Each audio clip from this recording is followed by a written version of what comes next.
طرف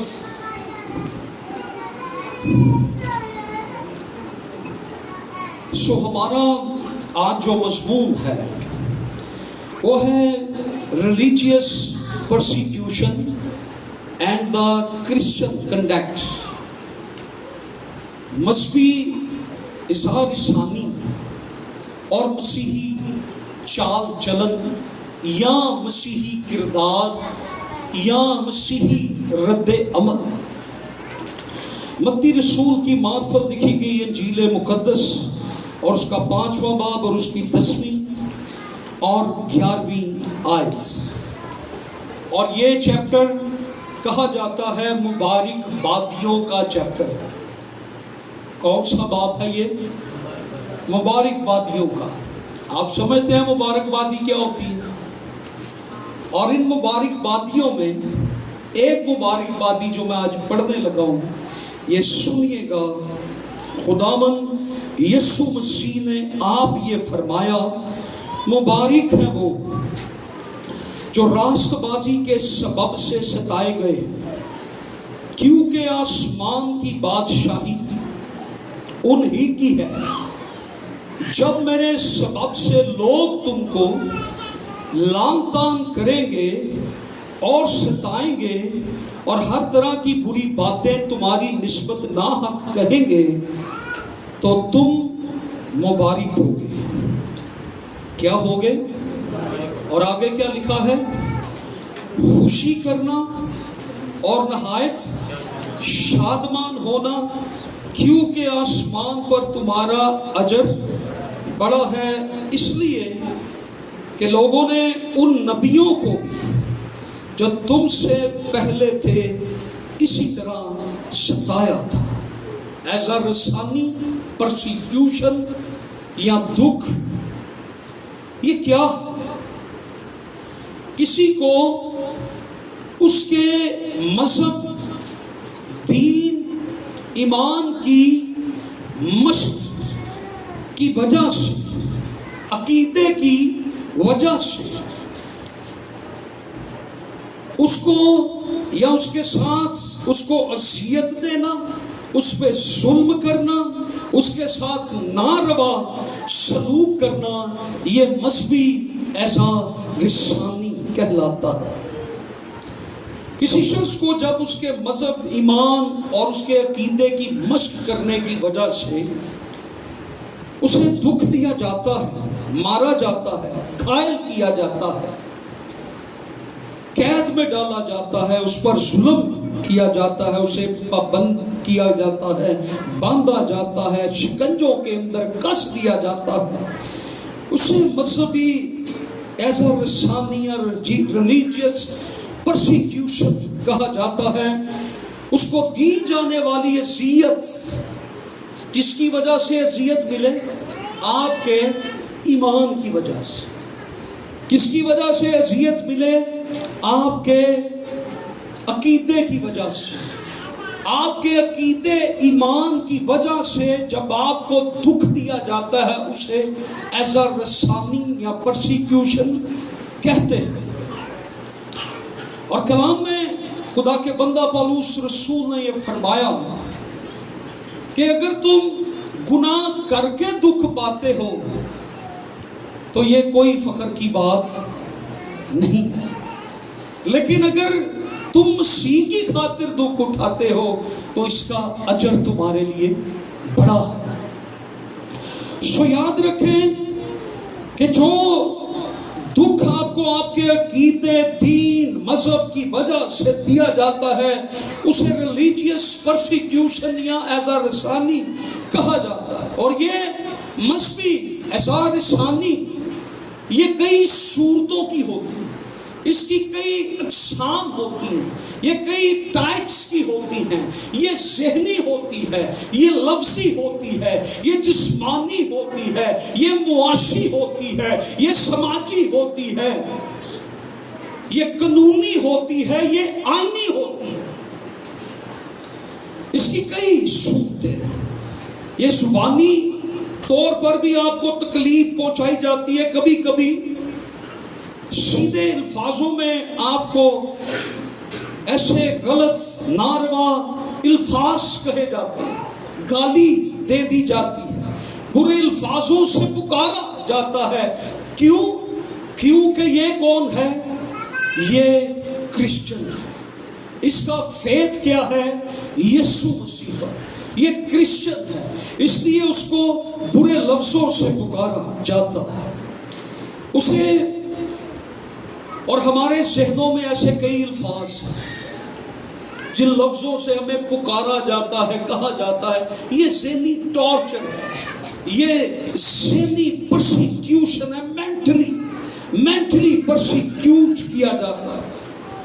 بہت سے ایسے ناروا الفاظ ہمیں کہے جاتے ہیں ہماری نوکری کی جگہ پر، ہمیں ایسے ماحول کے اندر، پیشے کی جگہ پر ایسے الفاظوں سے، برے ناموں سے پکارا جاتا ہے. کس کی وجہ سے؟ ایمان کی وجہ سے.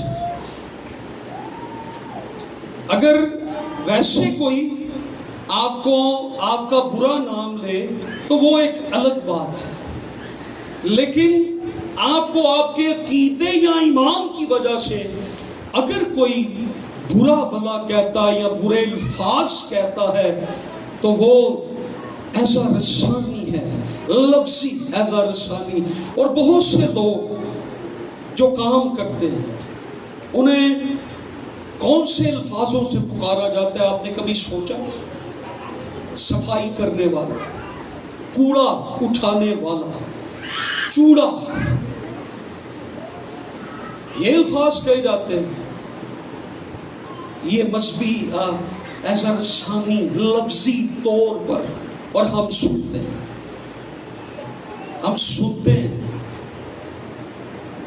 اور ہمارے مائنڈ میں، ہمارے دل میں جب یہ جملے آتے ہیں ہمیں برا بھی لگتا ہے. ہمارے ایمان کو وہ ٹھیس پہنچاتے ہیں، ہمیں ہمارے ایمان میں کمزور کرنا چاہتے ہیں، ہمیں مینٹلی ٹارچر کیا جاتا ہے، ہمیں مینٹلی طور پر ایسے الفاظ دے کر دکھ دیے جاتے ہیں، ہمارا دل دکھایا جاتا ہے. پھر یہ جسمانی اذیتیں ہیں، جسمانی طور پر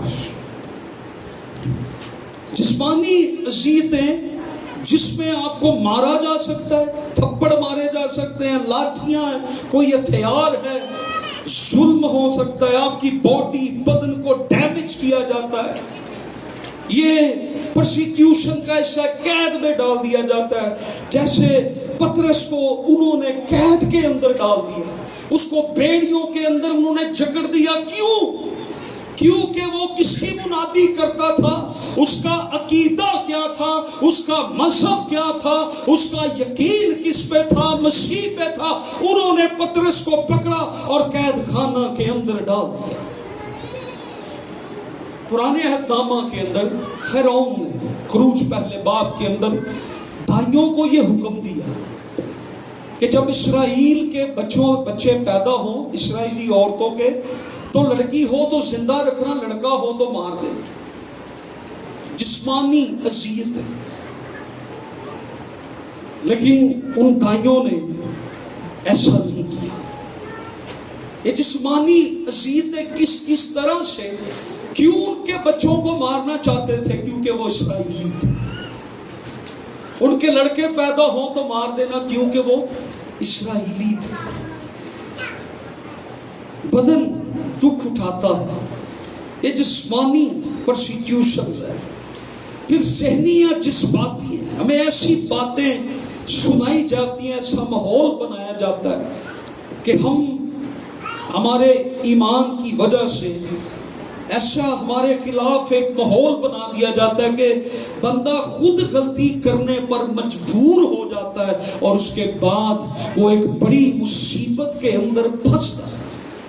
اس کے ساتھ ایسی گفتگو کر کے ایسا ماحول بنا کے کہ وہ بندہ مجبور ہوتا ہے, اسے غصہ آتا ہے اور وہ اپنے ہی خلاف کوئی ایسا کام کرتا ہے یا کسی دوسرے کے خلاف کرتا ہے, اور وہ خود بیچارہ بندہ ذہنی طور پر, جذباتی طور پر وہ مجبور ہو کر یہ دکھ اٹھاتا ہے. اور بہت دفعہ ایسا ہمارے ساتھ ہوتا ہے, مینٹلی طور پر, ایموشنلی طور پر ہمارے جذبات کو مجروح کیا جاتا ہے, ہمیں مینٹلی طور پر ٹارچر کیا جاتا ہے. پھر اس کی ایک اور مثال یہ ہے کہ بعض دفعہ کوئی ہمارے مذہب کا بچہ کسی دوسرے مذہب میں چلا جاتا ہے تو اس کی مثال دی جاتی ہے کہ وہ ایسا کر گیا, تو کیوں نہیں کرتا, تجھے بھی کر لینا چاہیے, تو بھی ہماری طرف آ جا. مثالیں دی جاتی, اسے مینٹلی طور پر ڈسٹرب کیا جاتا. کئی لوگ جاب چھوڑ دیتے ہیں, کئی لوگ اپنے جاب پلیس پر بڑی احتیاط سے, بڑی محتاط ہو کر اپنی جاب کرتے ہیں. انہیں پتہ ہوتا ہے کہ کسی وقت کچھ بھی میرے ساتھ ہو سکتا ہے. پھر سماجی ایسا رسانی ہوتی ہے, سماج کے اندر, معاشرے کے اندر سوشل پرسیکیوشن, سماج کے اندر ہمیں الگ کر دیا جاتا ہے, ہمارے برتن الگ کر دیے جاتے ہیں.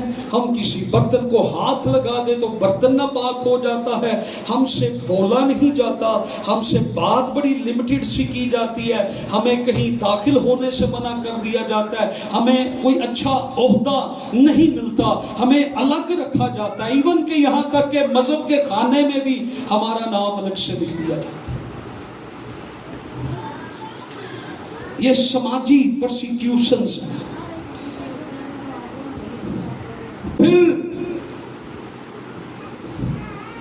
آئینی اور قانونی طور پر بھی ہمیں وہ عہدہ یا حق نہیں ملتا. کیوں نہیں ملتا؟ کیونکہ ہم کرسچن ہیں. ہم اس تک نہیں جا سکتے, تمہیں اس عہدے کا, اس پوزیشن کا کوئی حق نہیں. یہ ہمارے لیے آئینی اور قانونی, اور وہ قانون کے اندر یہ باتیں لکھ دی جاتی ہیں کہ کوئی اس مذہب کا بندہ نہیں بن سکتا, اور ہمارے اوپر ایک تلوار لٹکتی رہتی ہے. ایسے قانون بنا دیے جاتے ہیں. یہ قانونی پرسیکیوشنز بھی ہے. پھر آپ معاشی طور پر, مالی طور پر, فائنینشلی, اکنومیکلی پرسیکیوشنز آپ دیکھیں. کوئی کرسچن شخص کہیں پر شاپ بنا لے تو اس کو کہا جاتا ہے آپ نے اس شاپ سے کیا کرنا ہے, کوئی چیز خریدنی نہیں ہے, کیونکہ ہے عیسائی ہے, یہ کرسچن ہے, ان سے آپ نے کوئی چیز نہیں لینی. اس کا کاروبار فلاپ کیا جاتا ہے, وہ بندہ مجبور ہو جاتا ہے اور وہ چھوڑ دیتا ہے اور کسی اور جگہ چلا جاتا ہے. اور ایسے کئی واقعات. یہ معاشی, اکنامک اور فائنینشل پرسیکیوشنز. چلو ان معاملات میں بھی کمزور ہو جاتے ہیں, کوئی اچھی پوسٹ نہیں ملتی, کوئی اچھا مقام نہیں ملتا. لیکن خدا کا شکر یہ ہے کہ کوئی مسیحی کسی سگنل پر, کسی اشارے پر, کسی چوراہے پر, کسی چوک میں بھیک نہیں مانگتے. وہ کوڑا اٹھا لیتے ہیں, گٹر میں اتر جاتے ہیں. وہ بھیک نہیں مانگتے, وہ محنت کرتے ہیں, محنت کی کھاتے ہیں. وہ اپنی محنت کر کے کماتے ہیں اور اپنے خدا کے نام کو جلال دیتے ہیں. وہ بھیک نہیں مانگتے. کچھ بھی ہو, وہ ہر حال میں اپنے خدا کے شکر گزار,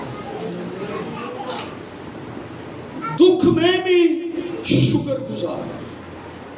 خدا کا شکر ہے. منگل کے دن سے ہزاروں پادری اس علاقے میں جا رہے.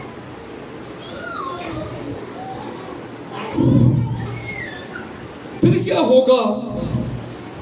ہمارے اوپر شکنجے کس دیے جاتے ہیں، کسی بازار میں، کسی دکان میں، دکان جب بنا لے تو دوسرے لوگ اس کو اس طرح سے فلاپ کرتے ہیں، انہیں اس طریقے سے بھی یہ پرسیکیوٹ ہم کیے جاتے ہیں، جاب پر ہمیں ایسے نام دیے جاتے ہیں، معاشرے میں، سماج میں، دنیا ہمیں جو مرضی کہے، جو مرضی نام دے، لیکن بائبل مقدس کا خدا مجھے اور آپ کو شاہی کاہنوں کا فرقہ کہتا ہے۔ دنیا ہمیں جو کچھ مرضی کہے، بائبل مقدس کا خدا ہمیں اپنا بیٹا اور بیٹی کہتا ہے۔ ہمارا اجر آسمان پر بڑا، اس لیے فکر نہ کریں۔ یہاں ہم دکھ اٹھاتے ہیں، لیکن آسمان پر ہم بادشاہوں کے بادشاہ کے ساتھ ہیں۔ کسی مسیحی کو، نمبر 3، کسی مسیحی کو کسی پر بھی ظلم کرنے سے منع کیا گیا ہے۔ بائبل مقدس کے اندر کسی مسیحی کو کسی دوسرے پر، چاہے وہ مسیحی ہے یا غیر مسیحی ہے، اس پر ظلم کرنے سے منع کیا گیا ہے۔ کسی مسیحی کو کوئی حق حاصل نہیں کہ وہ کسی دوسرے پر ظلم کرے، وہ چاہے کسی عقیدے کا، کسی رنگ کا، کسی نسل کا، وہ کیوں نہیں ہے۔ کسی مسیحی کو کسی دوسرے پر ظلم کرنے کا حق بائبل مقدس کے اندر نہیں دیا گیا۔ بائبل مقدس کا خدا، انسان تو دور کی بات ہے، بائبل مقدس کا خدا کسی جانور پر بھی ظلم کرنے کی اجازت نہیں دیتا۔ یسوع مسیح نے کیا کہا؟ جو تمہیں ستاتے ہیں ان کے لیے کیا کرو، جو تمہارے دشمن ہیں ان سے کیا کرو، محبت کرو، جو تمہیں ستاتے ہیں ان کے لیے، اگر کوئی تیرے ایک گال پر مارے تو بائبل مقدس اس کی ہرگز اجازت نہیں دیتی۔ ہمیں یہ کسی شخص پر ظلم کرنے کا نہیں کہا گیا، بلکہ بائبل مقدس سے ہمیں یہ فرمایا کہ مظلوم کی مدد کرو۔ مظلوم کی، جس پر ظلم ہوا ہے اس پر کیا کرو، اس کی مدد کرو۔ یشعیاء 1:17 مظلوم کی مدد کرو۔ لوکا کی انجیل میں ایک شاندار کہانی، ایک شخص یروشلم سے نکل کر یریحو کی طرف جا رہا تھا، اور راستے میں اسے ڈاکوؤں نے پکڑا، مارا، کوٹا، ادموا چھوڑ کر چلے گئے۔ اب یہ شخص یروشلم سے نکل کے آ رہا ہے تو ظاہری بات ہے یہ یہودی ہی ہوگا۔ تو ایک لاوی اس کے پاس سے گزرا تو اس نے اس کی کوئی مدد نہیں کی۔ پھر ایک کاہن گزرا، اس نے کوئی مدد نہیں کی۔ اور پھر کون گزرا اس کے پاس سے؟ ایک سامری، جنہیں یہودی غیر قوم سمجھتے تھے۔ اس سامری نے اس کو اٹھایا اور اس کو ایسی جگہ لے گیا جہاں پر نہ صرف وہ رہ سکے بلکہ اس کی مرہم پٹی بھی ہو سکے، اور اس نے اس کو پیسے دیے اور کہا باقی پیسے بھی آ کے دوں گا، اس کی کیئر کرنا۔ تو خداوند یسوع مسیح نے یہ مثال ہمیں کیا سکھائی کہ یہ نہ سوچو کہ کوئی کسی عقیدے، رنگ، نسل کا ہے تو تم اس کی مدد نہیں کرو گے۔ اگر کوئی بھی مظلوم تمہیں نظر آئے تو یہ نہ سمجھ لینا کہ یہ ہمارے مذہب کا نہیں، عقیدے کا نہیں، تو یہ پڑا ہے تو پڑا رہے، تم نے اس کی کیا کرنی ہے، اس کی مدد کرنی ہے۔ ہمیں کسی پر ظلم کرنے سے منع کیا گیا ہے، لیکن مظلوم کی کیا کریں؟ مدد کریں۔ ہمیں ان کی کیا کرنی ہے؟ مدد۔ مسیحوں کو کیا کرنی ہے؟